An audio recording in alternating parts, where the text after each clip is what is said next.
There was the NCAA settlement, which there's like $2 billion or something to athletes of the past 20 years or so. And then it basically divides up how you can now pay players from the schools and what it looks like in what's being called a revenue share, rev share, right? And there's new laws and legislations and a oversight, a company actually overseeing every transaction from the NIL variety over $600. So there's a lot to it.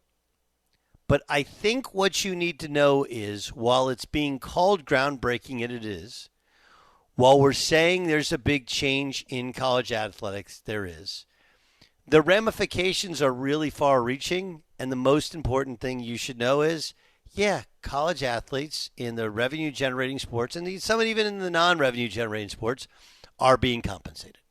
They are. And now because they're going to be compensated by the schools, as well as at times some NIL collectives, we'll have a better sense of what the reality is with just how much money is being spent on these players, right? But it's really liar's poker outside of that. But, if it comes from a school, we're going to know how much. But it's the what aren't they telling you? What don't you know? And what you should understand, and I've seen other people talk about this, is if you really like Olympic sports, or if your kid plays Olympic sports, what I think you need to understand is the likelihood of a scholarship is getting lesser and lesser possible, less and less possible.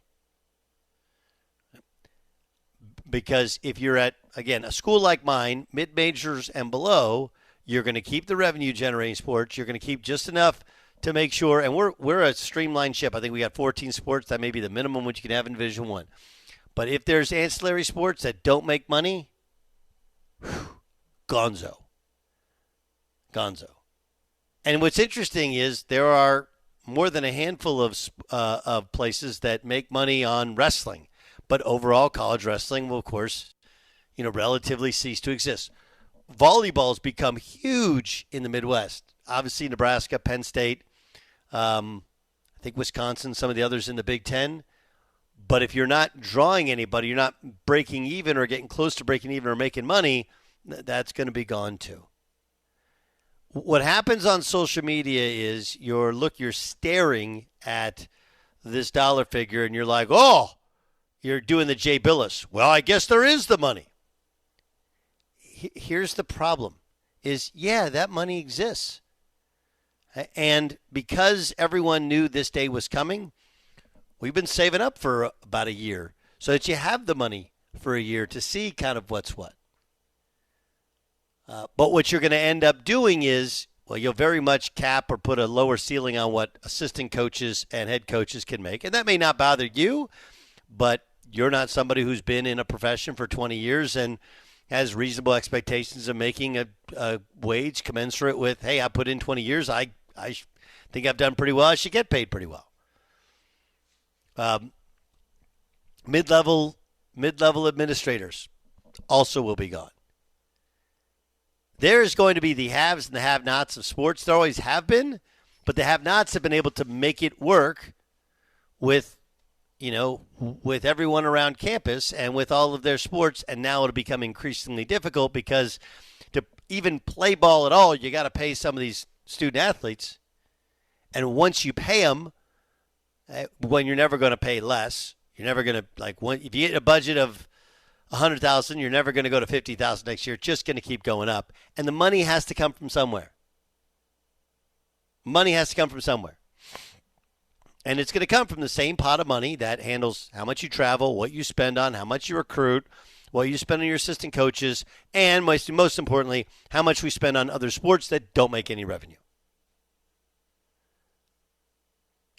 I'm not telling you that we are not going to use our rev share to compensate players above that of a scholarship. I'm not going to sit here and lie to you. But I'm also, and my school, and my athletic director, my president, have prepared for this day, and we're in pretty good shape. But that doesn't mean that it's going to be great in the future for all of our other sports programs. Men's and women's soccer, women's volleyball, got swimming and diving, plenty of other sports programs at our school that we'll have to figure out how to make it work.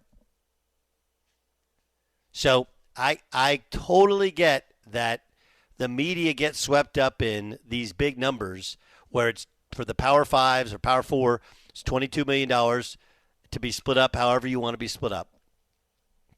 And I think the presumption is like $13 million can go to football, and then the rest you can decide how you want to split it all up.